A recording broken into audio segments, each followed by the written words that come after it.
Prisoners movie 2013 में release हुई थी और इसे दर्शकों ने बेहद पसंद किया था। इस मूवी को जाने माने निर्देशक डेनिस विलेनव ने डायरेक्ट किया था और इसकी IMDb रेटिंग 8.1 है। इसके मुख्य किरदार में ह्यू जैकमैन केलर डोवर और जैक जिलेनहॉल डिटेक्टिव लोकी के रूप में नजर आते हैं। इस मूवी की कहानी केलर डोवर, फ्रैंकलिन बर्च और उसके परिवार के इर्द गिर्द ही घूमती रहती है। केलर डोवर एक मैकेनिक है और वो भगवान पे बहुत भरोसा करता है। उसकी आर्थिक स्थिति ठीक नहीं है। उसके फादर का एक पुराना टूटा फूटा घर है जिसको वो भाड़े पे नहीं लगा पा रहा है।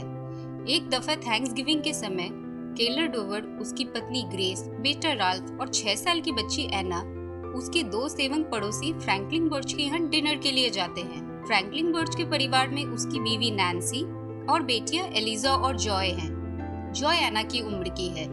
जब बाकी लोग खाना पका रहे होते हैं तब एना और जॉय रास्ते पे खेलने के लिए चले जाते हैं और रैल्फ और एलिजा उनके साथ रहते हैं। एना बाहर पार्क की हुई सफेद आरवी, जो कि कुछ समय पहले डोवर के घर से होके गुजरी थी, उसके ऊपर चढ़ने की कोशिश करती है। उसके अंदर किसी के होने का एहसास होते ही वो लोग घर वापस आ जाते हैं। एना जॉय के साथ अपने घर अपनी इमरजेंसी विसल लेने के लिए जाती है, जो कि उसे केलर ने तोहफे में दी थी। बहुत समय गुजर जाने के बाद केलर को एहसास होता है कि बच्चियां घर वापस नहीं लौटी। वो बच्चों को ढूंढने अपने घर जाता है पर वो वहां नहीं मिलते। रैल्फ रास्ते पे खड़ी सफेद आरवी का जिक्र करता है, जो कि तब तक वहां से निकल चुकी थी, और तब जाकर वो लोग पुलिस की मदद लेते हैं। डिटेक्टिव लोकी एक चाइनीज रेस्टोरेंट में खाना खाने के बाद अपनी गाड़ी में लौटता है कि तभी उसका फोन बजता है। पुलिस की तलाशी के बाद सफेद आरवी एक पेट्रोल पंप के बाहर पार्क्ड मिलती है, जो कि जंगल के एरिया के आसपास है। डिटेक्टिव लोकी, जो कि इस केस को लीड कर रहे हैं, जब आरवी के नजदीक जाते हैं तब वो आरवी में बैठा आदमी घबराहट में भागने की कोशिश करता है, पर आरवी जंगल के पेड़ों में टकरा जाती है। आरवी में बैठे आदमी का नाम एलेक्स जोन्स है। एलेक्स को पुलिस स्टेशन लाया जाता है और पूछताछ के दौरान लोकी को पता चलता है उसकी बुद्धि एक 10 साल के बच्चे जैसी है। डिटेक्टिव लोकी एलेक्स की चाची होली जोन से मिलने जाता है। 6 साल की उम्र में ही एलेक्स के पेरेंट गुजर गए थे। उसके बाद उसके चाचा उसको पालते हैं। कुछ साल पहले घरेलू झगड़े की वजह से एलेक्स के चाचा घर छोड़कर चले जाते हैं। एलेक्स बहुत सी रातें आरवी के अंदर गुजारता है। फॉरेंसिक डिपार्टमेंट वालों की छानबीन के बाद भी आरवी के अंदर लड़कियों के होने का कोई भी सबूत नहीं मिलता। रात में कई वॉलंटियर्स जंगल में बच्चों को ढूंढते हैं। लोकी बर्च के घर जाता है और बच्चियों की बेहतर तस्वीरें लेता है। डोवर के घर में लोकी ग्रेस से पूछता है कि क्या लड़कियों के भाग जाने का कोई कारण है। ग्रेस रोती है और बोलती है बच्चियां खुश थी। लोकी बच्चियों को ढूंढने की कसम खाता है। लोकी केलर को बताता है एलेक्स के खिलाफ सबूत कमजोर है, वो लोग उसे 48 घंटे से ज्यादा हिरासत में नहीं रख सकते। लोकी उस इलाके में बच्चों के केस से ताल्लुक रखने वाले सारे आदमियों से मिलता है और पूछताछ करता है। वो फादर पैट्रिक डन को उसके घर पे विजिट करने के लिए जाता है और उन्हें वहां नशे की हालत में फ्लोर पे गिरा हुआ पाता है। उनके घर के बेसमेंट में लोकी को एक बंधा हुआ मम्मीफाइड लाश भी मिलती है और उसके गले में एक लॉकेट लटका मिलता है जिसपे मेज जैसी एक डिजाइन बनी हुई होती है। जब लोकी फादर डन को पूछता है कि वह लाश किसकी है, तब वो बोलते हैं कि ये आदमी मेरे पास कन्फेस करने आया था और बताया कि 16 बच्चियों की हत्या इसने की है, आगे भी करेगा। मैंने उसे बहलाकर अपने घर बुलाया और उसकी हत्या कर दी। नदी और जंगल में बच्चियों की तलाश जारी रहती है। केलर को पता चलता है कि एलेक्स रिहा हो रहा है और वो तुरंत वहां जाता है और उसके ऊपर पुलिस स्टेशन के पार्किंग लॉट में हमला कर देता है। एलेक्स केलर को चुपके से बोलता है कि जब तक बच्चियां उसके पास थी तब तक वो नहीं रोए थे। केलर इस बारे में पुलिस को बताता है पर कोई उस पर भरोसा नहीं करता। कैप्टन ओमली केलर को चेतावनी देके छोड़ देते हैं। जोन्स के घर पे डिटेक्टिव लोकी फिर से पूछताछ करने के लिए जाता है और एलेक्स को धमकाता है कि अगर वो सच नहीं बताएगा तो वो उसकी चाची होली को भी जेल भेज देगा। पर एलेक्स कुछ नहीं बोलता है और लोकी निराश होकर घर के बाहर आ जाता है। ग्रेस की हालत बद से बदतर हो जाती है। केलर उसको नींद की दवाई देता है और अपने बेटे रैल्फ को माँ का ख्याल रखने को बोल के घर से निकल जाता है। एलेक्स उस रात अपने कुत्ते को घुमाने के लिए घर से बाहर निकलता है, पर केलर उससे बंदूक की नोक पर अगवा कर लेता है और अपने फादर के पुराने अपार्टमेंट में बांध कर रखता है। केलर फ्रैंकलिन को अपने फादर के अपार्टमेंट में लेके जाता है और वहाँ पर बंधक बने हुए एलेक्स को दिखाता है। फ्रैंकलिन उससे बोलता है कि ये सारा तरीका सही नहीं है और इसके लिए वो जेल भी जा सकता है। लोकी किडनैप बच्चों की पुरानी केसेस की छानबीन करता है। 26 साल पहले लापता हुए एक 6 साल के बच्चे का केस उसे मिलता है। वो उस बच्चे की माँ से मिलने जाता है और उसे पता चलता है कि भरी दोपहर में घर के आंगन से वो बच्चा लापता हो गया था। उसकी माँ बोलती है जिसने भी उसको अगवा किया था उसी ने इन बच्चियों को भी अगवा किया होगा। वापस पुलिस स्टेशन में जब लोकी फादर डन से उस बच्चे के बारे में पूछताछ करते हैं तब वो बोलता है कि उसी आदमी ने उन बच्चियों को भी अगवा किया होगा जिसे उन्होंने मार डाला था। इधर अपार्टमेंट के अंदर केलर बार बार एलेक्स को पीटता है पर एलेक्स किसी भी सवाल का कोई भी जवाब नहीं देता। किडनैप बच्चियों के लिए कैंडल लाइट मार्च निकलती है और उसमें डिटेक्टिव लोकी भी शामिल होता है। एक आदमी को सस्पिशियस हरकत करता देख डिटेक्टिव लोकी उसका पीछा करता है पर वो आदमी वहाँ से भाग निकलता है। टीवी पर उस आदमी की स्केच को दिखाया जाता है जिसका नाम बॉब टेलर है और ये चीज टीवी पर देखकर फ्रैंकलिन बर्च केलर को बोलता है कि दूसरा एक सस्पेक्ट भी है। लोकी को एक डिस्काउंट स्टोर से कॉल आता है कि फोटो में दिखाए जाने वाला आदमी उस स्टोर में आके बच्चों के पुतलों को छूता है और वो बच्चे के कपड़े भी खरीदता है। फ्रैंकलिन बर्च अपनी वाइफ नैन्सी को बता देता है कि केलर ने एलेक्स को बंधक बनाकर रखा है। नैन्सी एलेक्स से मिलती है और उसको प्यार से पूछताछ करती है। एलेक्स भागने की कोशिश करता है और केलर उसको फिर से दबोच लेता है। केलर एलेक्स को प्लाईवुड से बनी इनक्लोजर में रखता है। फ्रैंकलिन केलर को ये सब रोकने के लिए बोलता है पर नैन्सी उसे चुप करा देती है और बोलती है कि उसको भी जॉय के बारे में सोचना चाहिए। टीवी पे दिखाए जाने वाला अनजान शख्स बर्च के घर में घुसता है। तब फ्रैंकलिन और नैन्सी वहां आ जाते हैं और वो उनके घर से निकल जाता है। फिर वो डोवर के घर में घुसता है। ग्रेस को लगता है कि एना वापस आ गई है और वो नींद से उठ जाती है। आवाज सुन के टेलर खिड़की से भाग जाता है। लोकी इस हादसे के बारे में इंक्वायरी करने डोवर के यहाँ आता है। ग्रेस बोलती है कि उनके घर के बेसमेंट को चेक करना चाहिए। उनके बेसमेंट में केलर के सारे काम के सामान रखे हुए होते हैं। वहाँ पे लोकी को लाई की कुछ बोरियां मिलती है। लोकी ग्रेस से पूछता है कि केलर कहाँ है और वो बोलती है कि केलर एना को ढूंढने के लिए गया है। लोकी केलर का पीछा करता है। केलर लोकी की गाड़ी को पहचान लेता है। वो अपने फादर के पुराने घर में जाने की बजाय दारू की दुकान पे चला जाता है। एक बोतल हाथ में लेके वो लोकी से मिलता है और पूछता है कि उसको फॉलो क्यों किया जा रहा है। केलर बोलता है पिछले 9 साल से भी ज्यादा समय से उसने दारू नहीं पी थी और पुलिस उसकी बच्ची को ढूंढने के बजाय उसके पीछा कर रही है। लोकी उसको पूछता है जिस रात एलेक्स अगवा हुआ था उस रात वो कहाँ था और उसके बेसमेंट में लाई की आधी खाली बोरियां क्यों रखी हुई है। केलर बोलता है उसने पिछले साल अपने कुत्ते को दफनाने के लिए लाई का इस्तेमाल किया था और वो इमोशनल हो जाता है। लोकी उसको समझाता है और ग्रेस और उसको अपना ख्याल रखने को बोलता है। उस रात केलर अपने घर चला जाता है और सपने में अपनी बेटी एना को घर वापस आता हुआ देखता है। लोकी को केलर के पिता के सुसाइड के बारे में पता चलता है। उन्होंने 46 साल की उम्र में खुद को गोली मारकर आत्महत्या कर ली थी।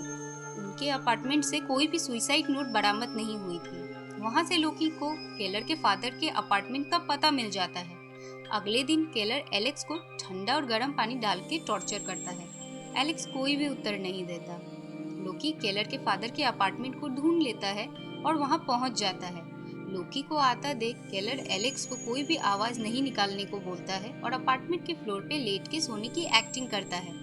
लोकी केलर को जगाता है और उससे घर की सैर करवाने के लिए बोलता है। लोकी एलेक्स के बंधे हुए प्लाईवुड के कमरे तक पहुंचने ही वाला होता है कि तभी डिस्काउंट स्टोर से उसे कॉल आता है। वहाँ पे काम करने वाली लड़की बोलती है टीवी पे दिखाए गए स्केच वाला आदमी दुकान पे आया था और उसने उसकी गाड़ी का नंबर नोट कर लिया है। लोकी स्केच वाले आदमी जिसका नाम की बॉब टेलर है उसके घर पे जाता है। वो लोकी के मुंह पे दरवाजा बंद करने की कोशिश करता है और लोकी उसे दबोच लेता है। उसको हथकड़ी पहनाने के बाद वो घर की तलाशी लेता है। उसको एक कमरे में बहुत से काले रंग के बॉक्स मिलते हैं। उन बॉक्सेस में से कुछ में खून से लथपथ बच्चों के कपड़े मिलते हैं और उन कपड़ों के नीचे जिंदा सांप भी मिलते हैं। एक में भूल भुलैया के बारे में कुछ किताब मिलती है। डोवर और बर्च फैमिली पुलिस स्टेशन में आते हैं और उन कपड़ों की पहचान करते हैं। टेलर कहता है कि उसने बच्चों को मार दिया। टेलर इंटरोगेशन रूम में भूल भुलैया सुलझाने की कोशिश करता है और लोकी को लगता है ये भूल भुलैया एक मैप है, इससे वो बच्चों के पास पहुंच सकता है। बहुत समय के बाद भी जब कोई भी हल नहीं निकलता तब लोकी गुस्से में आकर उसकी पिटाई कर देता है। ये देख के दूसरे पुलिसकर्मी उसे बचाने के लिए इंटरोगेशन रूम में घुस जाते हैं। हाथापाई के दौरान टेलर एक पुलिस ऑफिसर से बंदूक छीनकर सुसाइड कर लेता है। अपार्टमेंट में कैद एलेक्स केलर को बोलता है बच्चियां एक भूल भुलैया में हैं। ये सुनने के बाद केलर होली जोन्स से मिलने जाता है और कहता है कि पुलिस स्टेशन में एलेक्स के ऊपर हमला करने के लिए वो शर्मिंदा है। होली उसको घर के अंदर बुलाती है। होली बोलती है उसने अपने बेटे को कैंसर से खो दिया था। केलर बोलता है कि वो अक्सर ये सपना देखता है कि उसकी बेटी एना एक भूल भुलैया में फंसी हुई है। होली बोलती है बचपन में एक हादसे के कारण एलेक्स ज्यादा बात नहीं करता। वो बोलती है उसका पति सांप रखता था और एलेक्स के चुप रहने के पीछे ये भी एक रीजन हो सकता है। वही केलर अखबार में पढ़ता है कि बॉब टेलर ने पुलिस स्टेशन में सुसाइड कर लिया है। लोकी पुलिस स्टेशन में पुरानी तस्वीरों के ढेर में फादर डन के बेसमेंट में मिले ममीफाइड लाश को देखता है। जैसे मेज की तस्वीर टेलर बना रहा था वैसे ही मेज वाली लॉकेट उस आदमी के गले में लटकी थी। पुलिस कर्मियों से लोकी को पता चलता है टेलर के घर के बगल में बच्चों के पुतलों को दफनाया गया है और जो खून बॉक्स के अंदर रखे बच्चों के कपड़ों पे मिला था वो सुअर के थे। टेलर के घर पे द इनविजिबल मैन नाम की एक किताब मिलती है जो एक सीरियल किलर के ऊपर है जो कभी भी पकड़ा नहीं गया। लोकी समझ जाता है कि टेलर एक नकली किलर है जो कि उस किताब की कॉपी कर रहा था। लोकी को ये समझ में नहीं आता है कि उसके घर पे बच्चों के कपड़े कैसे आए और बच्चों के पेरेंट्स ने उन्हें पहचान कैसे लिया। लोकी अपने नोटपैड में खुली हुई खिड़की का जिक्र देखता है और तुरंत ही डोवर फैमिली के घर के पास छानबीन करने के लिए पहुंचता है। वहां खिड़की के नीचे झाड़ी में उसे बच्चों के एक मोजे मिलते हैं। लोकी समझ जाता है कि टेलर ने डोवर और बर्च के घर से बच्चों के कपड़े चुरा लिए थे। इस वजह से उसके घर पे बच्चों के कपड़े मिले थे। ग्रेस को फोन आता है कि जॉय मिल गई है। ग्रेस ये चीज केलर को बोलती है और दोनों हॉस्पिटल में उससे मिलने जाते हैं। वहाँ उन्हें पता चलता है कि जॉय को ड्रग्स दिया गया था और उसे नशे की हालत में सड़क के किनारे पाया गया था। जॉय बड़बड़ाते हुए बोलती है कि केलर वहाँ पे था और उनके मुंह पे पट्टी लगाई गई थी। मौका देख के वो वहाँ से भाग निकली। केलर ये सुन के वहाँ से चल पड़ता है। उसको वहाँ से निकलता हुआ देख के लोकी उसका पीछा करता है पर उसे पकड़ नहीं पाता। लोकी केलर के फादर के अपार्टमेंट में पहुँचता है। वहाँ उसे प्लाईवुड के कमरे से एलेक्स की चिल्लाने की आवाज आती है। केलर अपने रिपेयरिंग सामान के साथ होली जोन्स के घर जाता है और पिछली बार एलेक्स को धमकाने की भरपाई के लिए होली के घर की रिपेयरिंग का काम करना चाहता है। घर के अंदर घुसने के बाद केलर बोलता है कि उसे पता है कि बच्चियां उस घर में कैद थी, पर होली केलर को बंदूक की नोक पर धमकाती है और हथकड़ी पहनने को बोलती है। उसके बाद वो उसे नशे की दवाई पिलाती है और घर के बाहर ले जाती है। बाहर पार्क हुई अपने पति की पुरानी कार को चलाने के लिए बोलती है। कार के नीचे एक गड्ढा होता है। होली केलर को उस गड्ढे के अंदर जाने के लिए बोलती है, पर वो नहीं मानता। होली केलर के पैर पे गोली चला देती है और वो गड्ढे के अंदर कूद जाता है। होली कार को वापस उस गड्ढे के ऊपर पार्क कर देती है। गड्ढे के अंदर केलर को एना की इमरजेंसी विसिल मिलती है। लोकी होली जोन्स के घर पे एलेक्स के मिलने की खबर देने के लिए जाता है। लोकी को आता देख के होली दूसरे कमरे में बंद एना के पास जाती है और उसे नशे का इंजेक्शन देने की कोशिश करती है।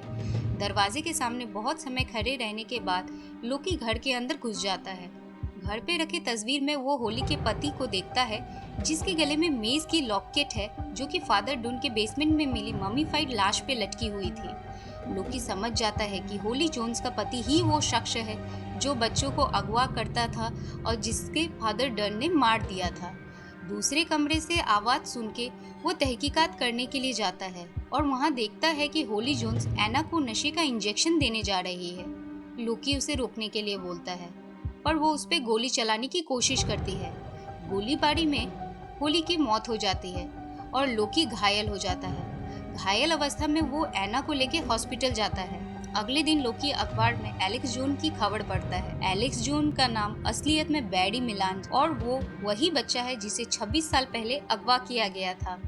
हॉस्पिटल में ग्रेस लोकी से मिलने आती है और बोलती है कि केलर का कोई भी पता नहीं चल रहा है। केलर ने उससे कांटेक्ट नहीं किया है। होली जोन्स के घर पे फॉरेंसिक डिपार्टमेंट वाले छानबीन करते हैं। देर रात होने की वजह से वो लोग वहाँ से निकलने की तैयारी करते हैं। लोकी खुद थोड़ी देर और रुकना चाहता है। कुछ समय बाद उसे सीटी की आवाज सुनाई देती है। बार बार सुनाई देने के बाद वो घर के बाहर पार्क की हुई पुरानी कार की तरफ देखता है जिसके नीचे गड्ढे में केलर बंद था। फिल्म के अंत को देख के समझ में आता है कि लोकी केलर को ढूंढ लेगा। थैंक यू हमारे इस वीडियो को देखने के लिए। कृपया करके हमारे चैनल को लाइक करें, शेयर करें और सब्सक्राइब करें।